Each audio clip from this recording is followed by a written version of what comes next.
This is a paid advertisement. With over $25 billion recovered for over 500,000 clients, Morgan & Morgan has a proven track record of fighting to get you full and fair compensation.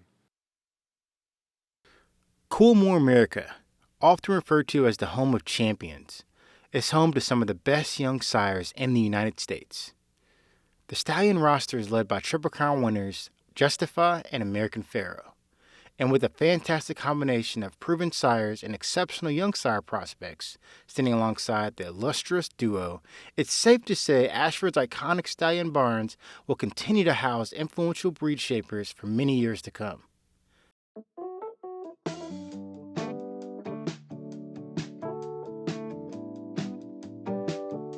Welcome to episode 6 of the Andy Beshear Podcast. You can download the podcast on all major platforms or visit our YouTube channel at Andy Beshear Podcast. Today's episode is going to be amazing. John Calipari, a Hall of Fame men's basketball coach, NCAA champion, is going to start off our conversation. We're going to talk about basketball and what he looks for in leadership.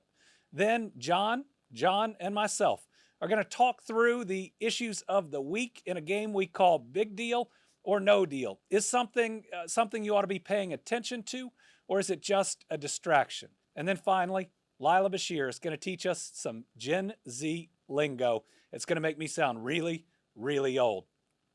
As always, we want the conversation to be real. And so we're going to be driven by those cast rules we talked about in episode 1 and in episode 2. Cast rule number 1, be authentic. We want to see the real you. Number 2, talk like a real human being. Talk like you would with your friends because that's the conversation we're going to have. Number 3, no debating reality. Facts are facts. Opinion is opinion. Number 4, tell your why. We want to get beyond what you think or what you're for and why you think it and why you're for it. And finally, have fun, which we're definitely going to do in this episode. So without any other delay, let's get to the coach.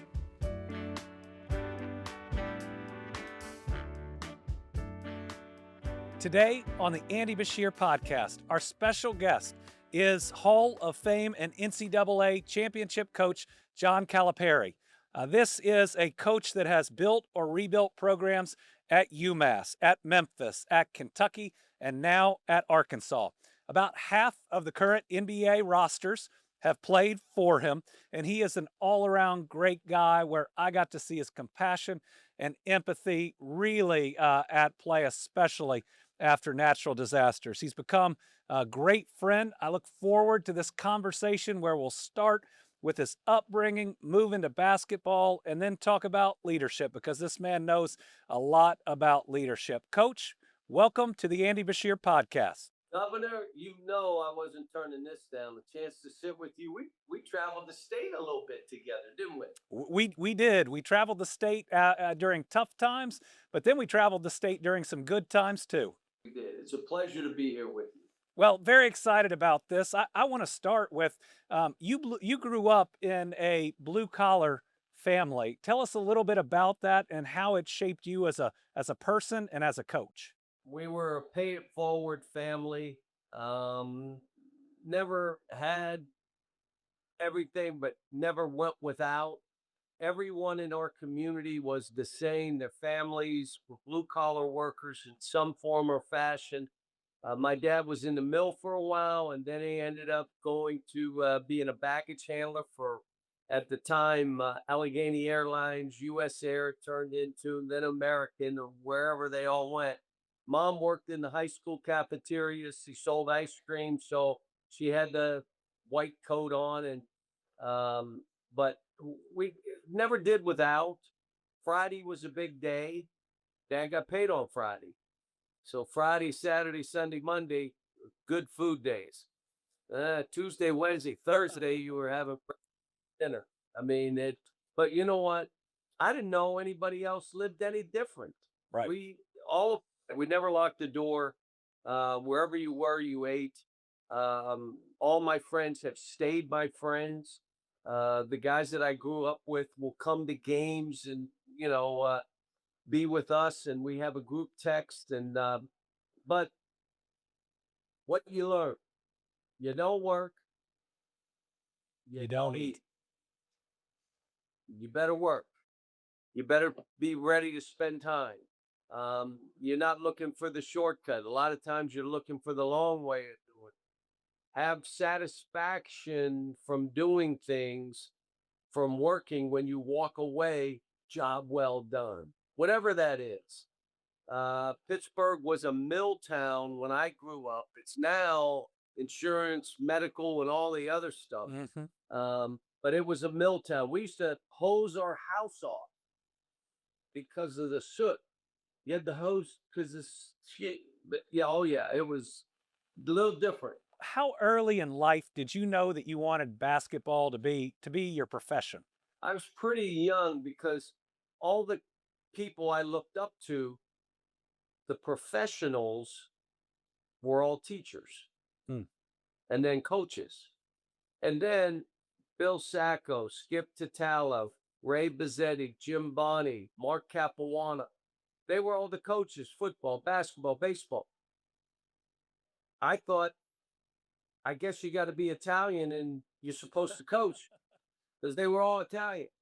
And so, I started at a young age knowing what I wanted to do.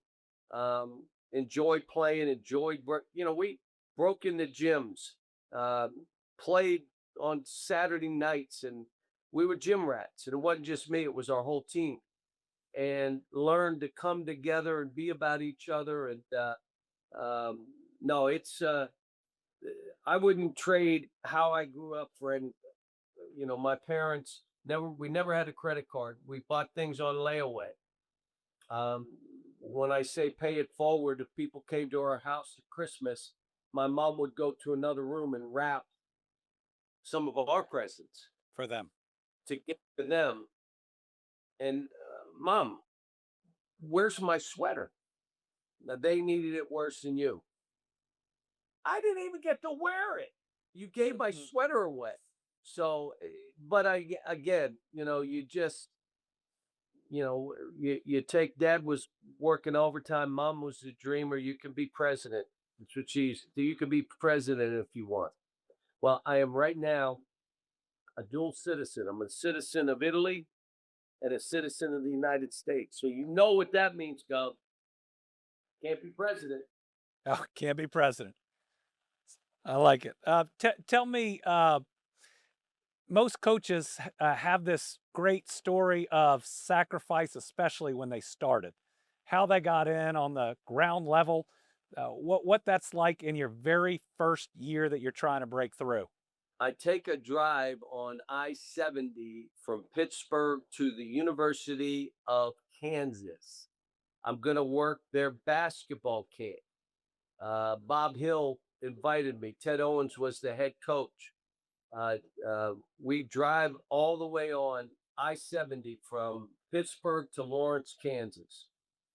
As I'm working the camp, Ted Owens watched me with some young kids doing individual working. Knew a little bit of my background and said, I'd like you to join my staff. And I said, as an assistant? He said, yes, as a volunteer assistant. Volunteer.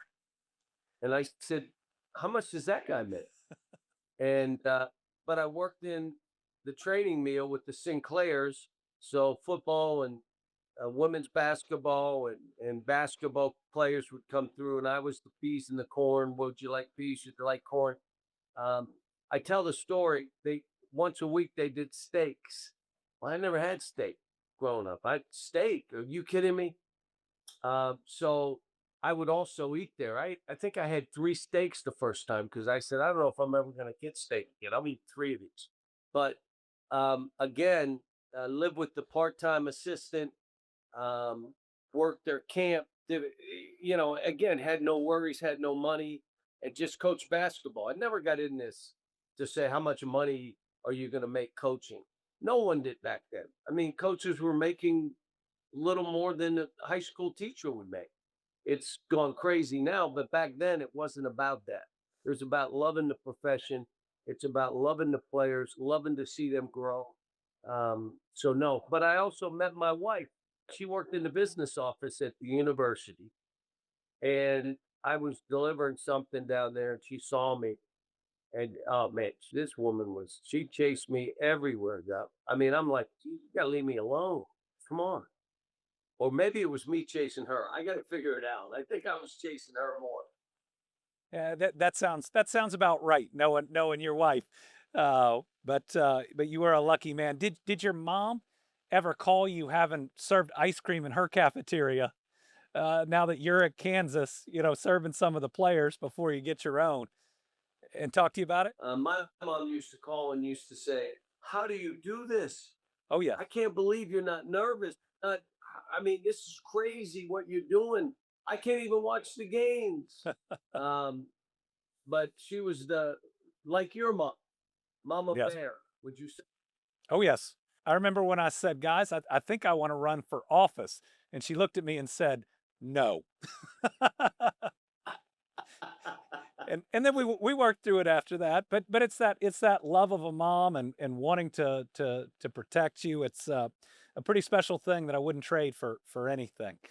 Coach, when was that first moment where you said I could be really good at this? That first moment that you had that said I can be a top tier coach. First of all, my first year at UMass, we gave up 100 points, I think 14 times. We were the worst Wow. defensive team in my first year.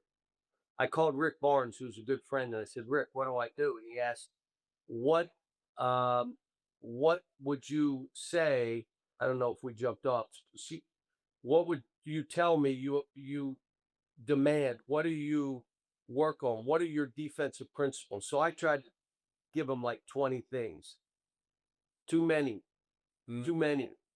Give me 4. mm, And from that point, ball pressure, gaps, don't give them lanes, get around the post and get off on the weak side. And to this day, that's basically the premise of our defense. And from that conversation, the next year we got better, the next year we got better, the next year. My first year, I was trying to do drills, which I had learned that didn't even fit how we were playing. But if you came in and watched us, you'd say, "Wow, he runs good drills." Just didn't fit. So you learn as you go on this. And if you don't fail, if you don't take a spill or two, I got fired by the Nets. If you don't have stuff like that to let you know you're going to be fine, it's hard to not worry about result. Worry about your team getting better. Worry about the process. Worry about loving every day in practice. The result will take care of itself. Well, when you're so concerned with the result, it's hard to really get your team better. The idea of it's hard to win if you're afraid of losing. We call it winning and learning. Just learn from it and march on. I want to see when things go bad, what kind of leader is that coach now? It's easy when you're winning every game, but when things go wrong, in your position, I've seen you when COVID hit our state. I watched you. I saw what you did. When some of the biggest disasters that this state has ever faced has been with you as governor. And now, well, what do we jump under the covers? Do we blame?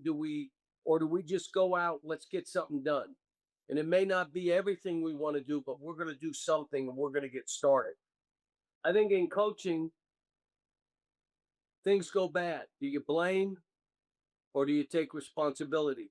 Does your team splinter?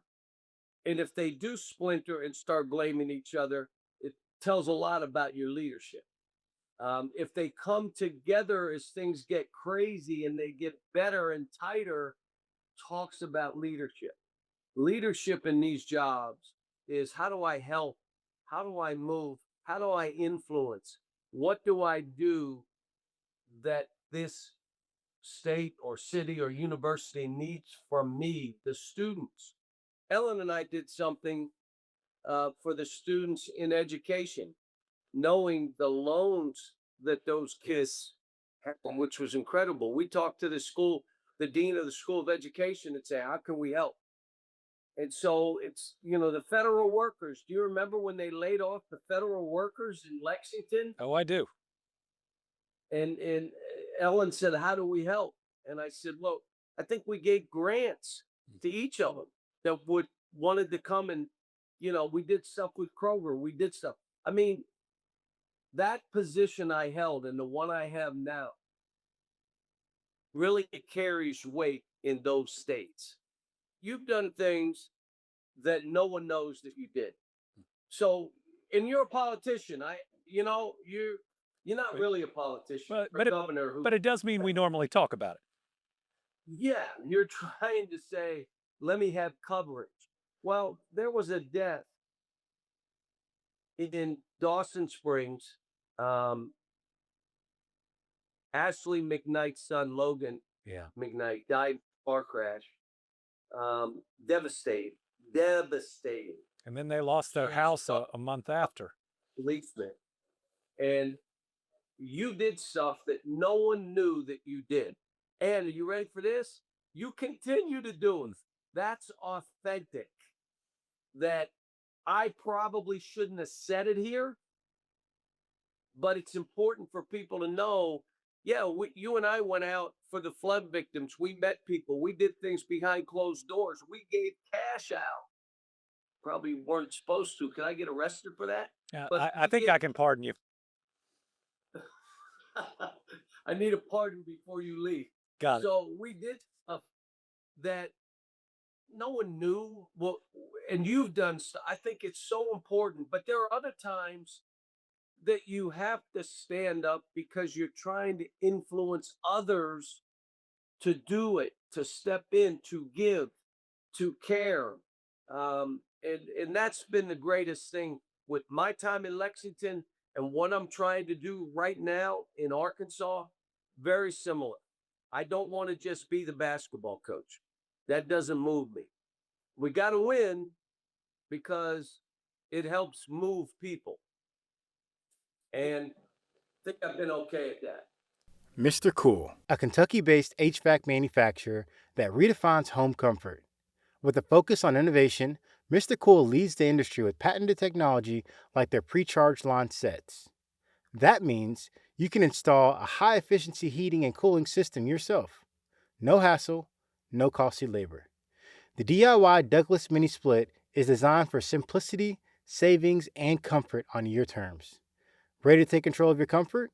Visit MrCool.com. That's MrCool.com.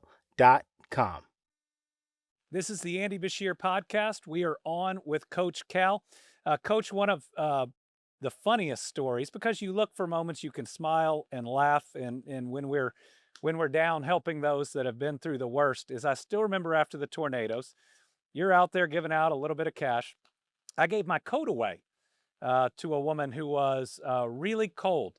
And I look back and I'm proud of that moment. But then I gave my belt away to somebody who didn't have one. And I realized my pants were a little larger than I thought they were before I gave that belt away. So that might be the one that I pull back, but I'll still never forget. He walked out. He looked at our friend Rocky Atkins and he said, "I got the big man's belt." But you think of all the things you've done. And, some of the best are those kind of situations. Again, a great Christian state that we were doing things at Christmas where we were making Christmas for families. We did that every year. And, some of the stuff, the tears and all the other things that go along with it. It was also to show our players. Yes. They're watching you as a governor. They're watching me as a coach. And, the best sermon is one without words. Amen. Let them watch what we're doing. When you agreed to do the blue-white game in Pikeville to help flood survivors, I remember when we walked out to present that check of what it had raised for the flood relief fund, and your players were as excited to get out there and gave it just as much as they did during the game. I thought that was a great testament to them and a great testament to you. But it was their idea, Gov. They're the ones that wanted to do it. can we go to Pikeville and do a game? It wasn't my idea, it was theirs. A really proud moment, which meant I'm teaching. I'm doing what I'm trying to do. Now, do you mind if I tell the story? Go right ahead. So at the time, our governor, his approval rating was like 65%. It's ridiculous. Pretty For ridiculous. Republicans, 65 was that low or was it 68? I couldn't remember. It's 68 now. So I said, I saw your dad, and I said, have you ever, did you ever have a rating like that? He said, they still think I'm in office. That's why he's idiot. And then the governor says to his dad, no, the 32% that the negative, they do think you're still in office. That's why they gave me the negative. And still do. Which I hysterical going back and forth with your dad.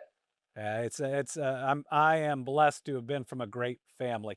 When we talk about leadership, tell me the importance of trust. You've got to earn the trust of a family that sends their 18, 19, sometimes 17-year-old son to your team and your university. The team's got to trust you when they come together, and you can certainly see that these players trust you when they're drafted and they know they're going to be financially secure for the rest of their life. Well, starts with you under promise and over deliver. So you're not embellishing, because that's when kids they leave. You told me this, you said this, and all of a sudden you recruited over me, or you did this. The biggest compliment that I've had in my coaching career is when former players send their sons for me. This year I had 3 players where I coached their dad, and 1 I coached their brother. That's the ultimate. I trust him. Yes. I played for him. And there are others that wanted to, and I said, you wouldn't play much. I love to coach you here, but again, if you embellish, if you say whatever you have to get them to come to school and you can't follow through, how do you have trust? I've told players we're recruiting, and I'm saying, look, anything I say to you, I'll be able to do, because I'm not going to promise you starting positions, minutes, shots, all that. What I'm going to promise you is I'm going to be there step by step. My staff adds value. That's what their job is. You're going to have coaches that are there for you. Your dreams and aspirations, we know what they are, and we're going to chase them with you. Coach, we like to finish our interviews with a little bit of fun. So we're going to do a bit of a lightning round where just 1 or 2 sentences, if that's possible for a great coach like you, and then we'll bounce to the next one. 2 things. I'm a poor, miserable sinner, and I'm not real smart, so it may take me a minute to get stuff out, but go ahead. You got this. Proudest moment as a coach? Being on that stage in the national title, and they're putting their hands in my hair. My wife's up there with me. We looked at each other, and I said, well, we got that done. Now we can move on and make sure we're doing right by these kids. Player that improved the most from when he first came to your program to when he left? Man, there are a lot. I mean, Shea did not start. Look at him right now. Yes. He didn't start his 10 games. Emmanuel quickly didn't start the first 8 games of his sophomore year. And look at where he was. Nick Richards ends up playing for Player of the Year. The year we won, I think it was 5 years ago, we won the league by 3 games, and it was canceled. A year we could have won the national title by COVID. Nick Richards. And I could name so many guys that just got better as the year went on. I look at Reed and what he was able to do. Wow. If anybody said they knew he'd have that kind of year, you got to go get a lie detector to prove to me that that's true. You spend it. Favorite meal? again, being Italian, a nice bowl of pasta. I'm trying to limit bread and appetizers. Good luck. So everybody's losing all this weight. Well, I'm not with my boys, Joey and Scotty and all the guys that I would eat dinner with. From Lexington. Oh, and then we're eating 5 appetizers, carving up 2 extra meals, 2 loaves of. I mean, and then they wonder why. Now I'm not doing that, and they're saying, "What's happening?" I said, "I'm not hanging with you guys. That's why I'm losing weight." Coach Cal on effective weight loss. Make sure you're eating with friends that help you out, not ones that don't. Exactly. Funny. Stay home and eat with your wife. That's another one. Funniest thing you've ever heard from the stands? Well, I've heard some mean stuff.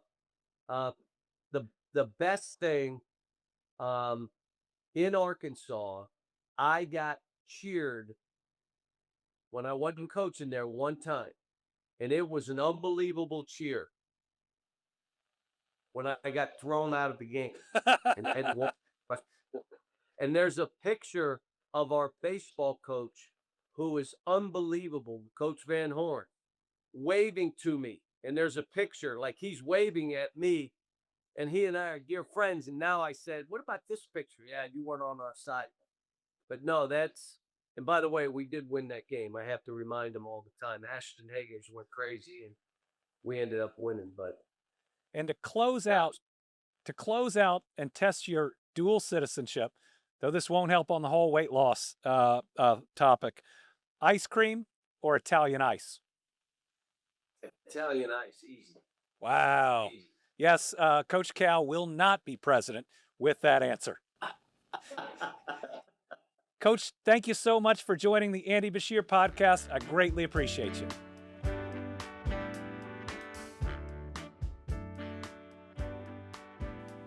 The next segment on the Andy Beshear Podcast is my weekly conversation amongst friends, my conversation with the Johns, John McConnell and John Rabinowitz. Today, we're going to have a little bit of fun.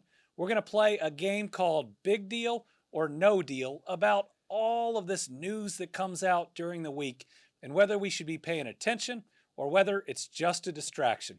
John McConnell's going to lead us on this one, so everybody, please pray for us. Hey, we're going to make it through this. Okay.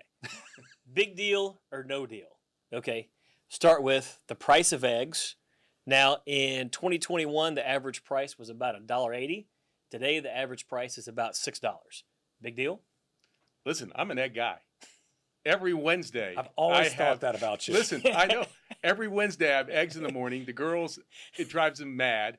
I had a particular type of egg that I liked, and it went from $2 or $3 to $6. So this is a huge deal to me. We've got to get control of the price of these eggs because it's very important to me, especially on Wednesdays. Okay.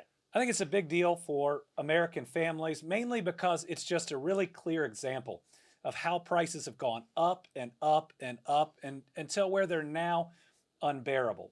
I think you see politically how crisp the example is and how much American families are hurting, because it certainly hurt the Democratic nominee in the last presidential election, and now it's certainly hurting President Trump today.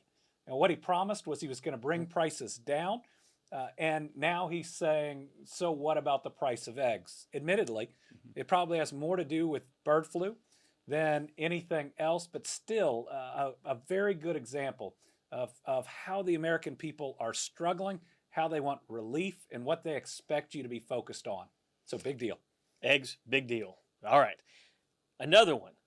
Alcatraz, reopening as a working prison. Big deal or no deal? I'll start with this. No deal. There's no way this is going to happen. It costs way too much. The island's not all that big. Tourists are going out there every day. This is meant to distract us from where the market has been, whether it's stock market, bond market, value of the dollar. This is to distract us from the on-again, off-again tariffs. I think they just made this up one day and threw it out there hoping we'd bite. Yeah, I kind of agree. Conceptually, I kind of get it. but it's a great tourist trap Mhm. when you're out in that neck of the woods. And so, but it will never happen. So Here's what I really think. I think the president watched The Rock the night before and woke up the next day and said, this would be a great idea. Well, I've been there. It is a great tourist trap, so I think it should remain. Okay, next one, the FEMA director. Big deal or no deal? This is about the now former FEMA director getting laid off after he said that FEMA was important when the president apparently wants to shut it down. I got to meet this FEMA director. And first of all, let me say, if you looked on our social medias, you would have thought that we are two very different people. He comes from a very different philosophy about life and has very different views, but I found him really competent. He wanted to do a good job. He cared about the people that had been impacted, and I could see him really growing into this job because, again, you see people at their lowest moments and you want to lift them up. He gave us some of the best service that I have seen out of FEMA directors, and so I think that this is a big deal in the case that we're losing somebody that was trying to do a good job in that position.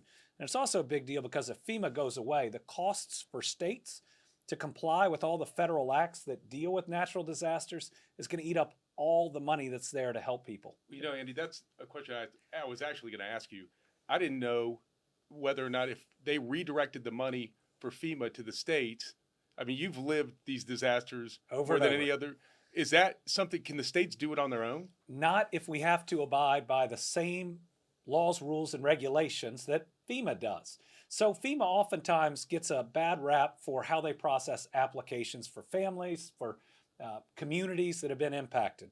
But they do a lot leading up to that. They help with the emergency response. They send in boat crews to help during flooding. They help in the urban search and rescue, going house to house. And they've done a whole lot when it comes to those applications. But their main problem with the applications is that Congress put so many rules on them that they have to go through all of these detailed checks before they can send a payment out to a family. Well, FEMA has the same group that does these for all 50 states. So if you take away that group, if you fire all those people who do the checks before sending out the payments to families, then every state has to do it if we're subject to those same rules.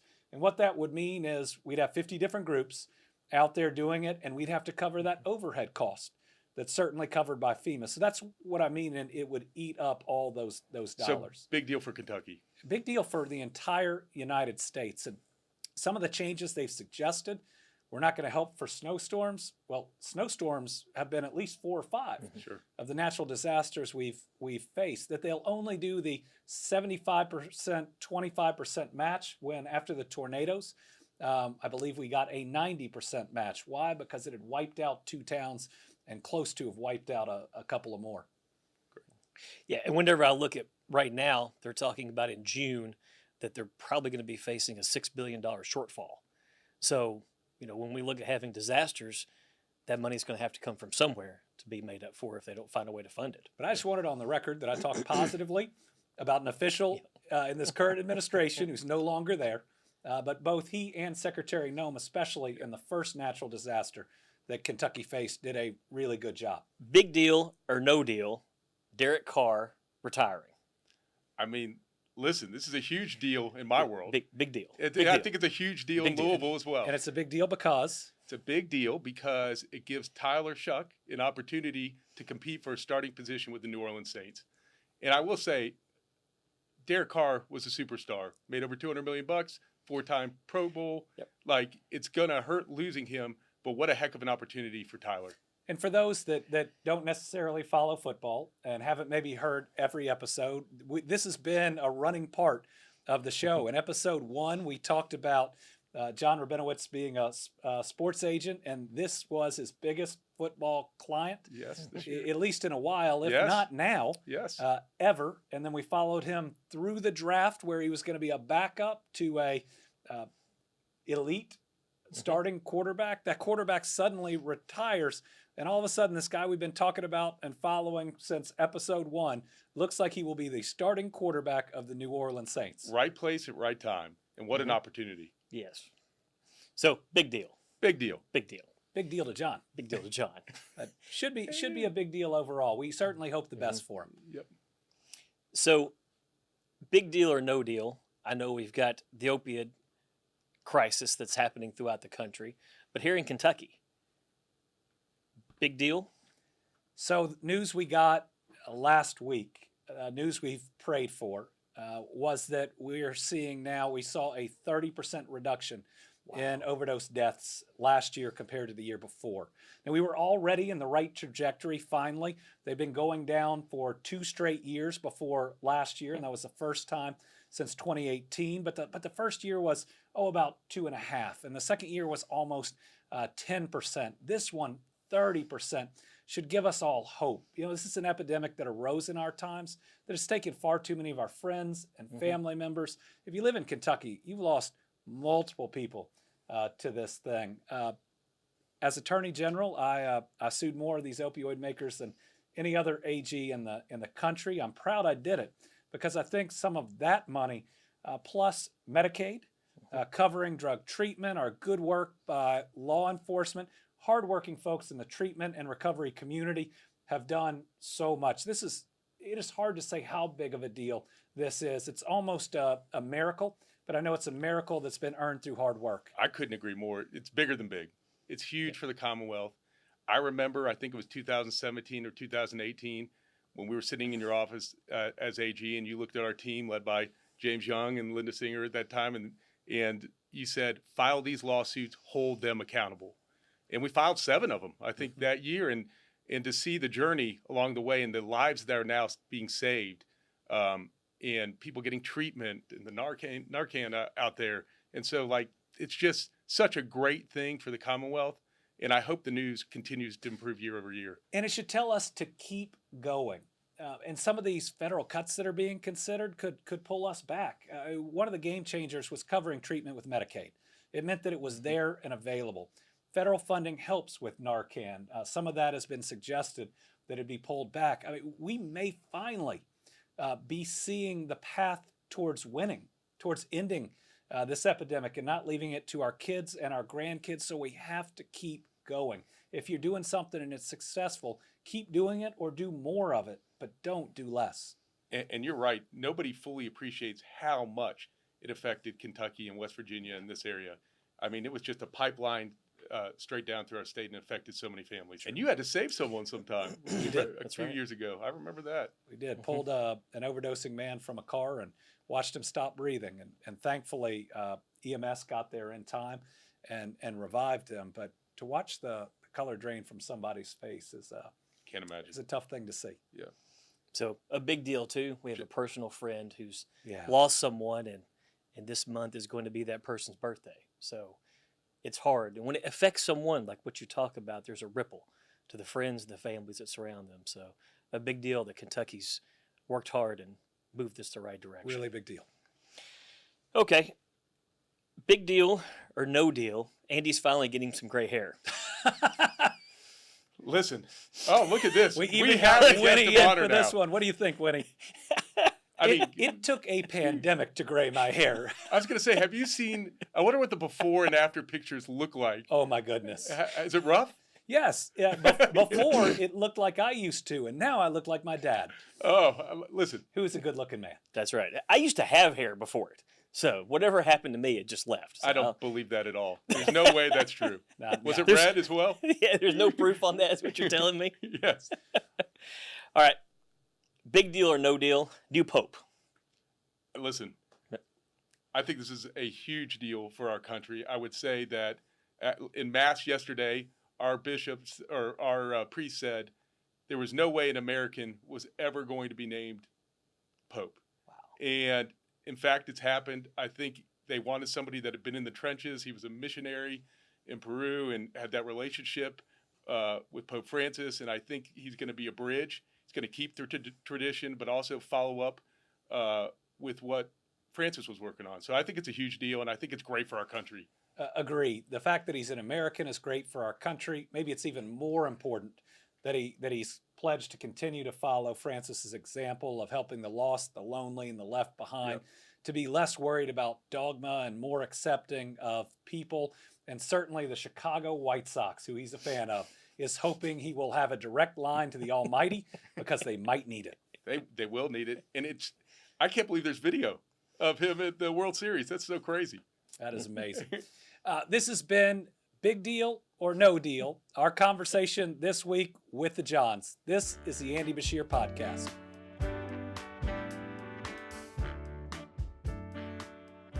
Welcome to this week's segment of In My Kentucky Accent. This is where I talk about the things that have burned me up, that have gotten me mad from this last week, things that need to be done better. This week, it's Congress's plan to cut Medicaid. Their plan would put into place different procedures that are estimated by a nonpartisan group to kick 8 million people off their health care coverage. The state that I live in only has 4.4 million people. So this would be devastating to families, devastating to seniors, devastating to kids. Remember, Medicaid covers the people we love the most, our parents and our kids. It covers so many children throughout the United States, and then it covers most of the long-term care costs when our parents or grandparents can no longer live with us or by themselves. It is cruel. It will cause people to die. It will inflict major damage to rural hospitals and rural health care. It'll result in job losses for people because they're less healthy, as well as layoffs throughout the healthcare system. You simply can't cut this amount of money out of our healthcare system without it causing major damage. It's wrong, it's unethical, and it should not move forward. So everybody out there, speak up and speak out. This could be your relative losing their healthcare coverage. We cannot let it happen. Mr. Cool, a Kentucky-based HVAC manufacturer that redefines home comfort. With a focus on innovation, Mr. Cool leads the industry with patented technology like their pre-charged line sets. That means you can install a high-efficiency heating and cooling system yourself. No hassle, no costly labor. The DIY Douglas Mini Split is designed for simplicity, savings, and comfort on your terms. Ready to take control of your comfort? Visit MrCool.com. That's MRCOOL.com.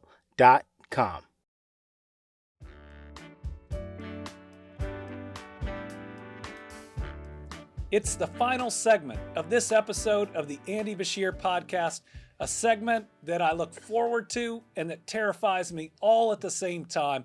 This is the segment where one of my kids teaches me Gen Z Lingo. And because it makes me look oh so old every episode, I brought along John McConnell and John Rabinowitz so that they'll look old too. We're welcoming Lila Beshear back to the podcast. Lila, welcome to the Andy Beshear Podcast. Thank you. What are you teaching us this week? All right, so we are going to learn facts. And this is FAX or FACTS? FACTS. Okay, so I'm guessing this isn't just a noun. No. Okay, so how would you use it in Gen Z lingo? What do you think, guys? I mean, we know it's not FAX, so it's not a fax machine. I feel better It about doesn't, that. it doesn't beep multiple times? machine? Of course we do. Why would you not? Okay, well, we do not. One would think email and then printing. I know. I don't know. But there are still some things in business that the contract says by facsimile. That must mean so you can't get out of whatever it is. It's crazy. Mm-hmm. Okay, so explain to us Gen Z facts. Okay, so facts is like you're agreeing with someone. If it's something true, basically, you might not have known it, but they'll say something and you're like, oh yeah, facts. Okay, so if I said Lila had a great derby outfit, you'd say? Facts. But it's not, that's a fact. No. That makes you sound older. It's like, you're so right. What about your favorite sports team? If you'd say the New Orleans Saints are going to be great this year with Tyler Shuck. Listen, facts. Yeah, there you go. Or John McConnell picked out the smallest couch You for could a set. possibly buy. Facts. Facts. As we're Barely seeing. fit on it So for those that are just listening. Most people just listen. I would encourage that they check out the YouTube channel at Andy Beshear Podcast to see Jon and John on a tiny couch. Facts. Well, Lila, what if you disagree? What if somebody says something and you wouldn't say facts? What do you say? That's cap. Cap? Cap. That's cap. What does that stand for? False is cap? Yeah. Okay. So if the Johns thought the couch was roomy, That's cap. This cap thing is a great. Imagine we talk to our wives, and instead of saying no, we're like cap. yeah, that'll work out well. It should be great. I think in the next podcast, instead of big should deal try or this. no deal, we should play facts or cap. Yeah. I like it. So if we are thinking we're probably too old to do some of this Gen Z lingo, but we decide to embrace it.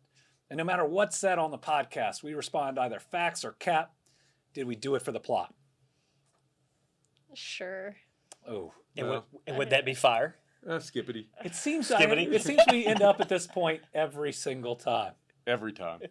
Well, Lila, thanks for teaching us a little more Gen Z lingo. I think that this segment was facts. Oh, yeah. Fire. We are wrapping up this episode of the Andy Beshear Podcast, available on all major platforms as well as our YouTube station, Andy Beshear Podcast. Please subscribe. We've gotten to learn a lot this episode. We got Coach Cal's weight loss program, which is Stop Eating with Your Friends, as well as played Big Deal or No Deal. Learned a little Gen Z lingo, and you got to hear my most recent gripe through my Kentucky accent. Facts. Absolutely. What was your favorite part of the episode, John? I mean, the big deal or no deal was a fun one to go add into this. So I enjoyed that. What was Bouncing it like around. hosting your first segment? You know, hosting my first podcast segment fully myself and being in control, I enjoyed. Andy may get a little nervous anytime I get behind the microphone in Yes. full control. Did you pre-screen facts. the questions? Unfortunately not. No, he did not. He asked me about my gray hair. What do you think? Yep, good point. What about you? Favorite part? I will tell you, there were two times when you were interviewing Coach Cal that kind of stood out to me. First, when he talked about how important it was when he was coaching at Kentucky and now at Arkansas, and not just being a great head coach, but being a good steward to the people of the states that he's representing. Yes. I thought that was huge. And I loved the discussion he had about, and I'm not just saying it because you're in front of me, but we have witnessed this, both John McConnell and myself. There is so much you do behind the scenes that people have no idea how many people you help, and you're not seeking attention on it. And I thought that was impressive for him, unsolicited, to tell a few stories about what you do to help the people of Kentucky. He does the same. He is a good person. I got to see it in action over and over and over. So it's been a fun episode. Definitely facts. Yes. We didn't have to do this one for the plot. Not at all. But really a really fun episode, and we know we've got a bunch more to come. Thank you all for tuning in to the Andy Beshear Podcast. We'll see you this coming Thursday with our next episode. Thanks for tuning in. Be sure to subscribe at Andy Beshear Podcast on all major social media platforms. Coolmore, America, often referred to as the home of champions, is home to some of the best young sires in the United States. The stallion roster is led by Triple Crown winners Justify and American Pharaoh. And with a fantastic combination of proven sires and exceptional young sire prospects standing alongside the illustrious duo, it's safe to say Ashford's iconic stallion barns will continue to house influential breed shapers for many years to come. This is a paid advertisement. With over $25 billion recovered for over 500,000 clients, Morgan & Morgan has a proven track record of fighting to get you full and fair compensation.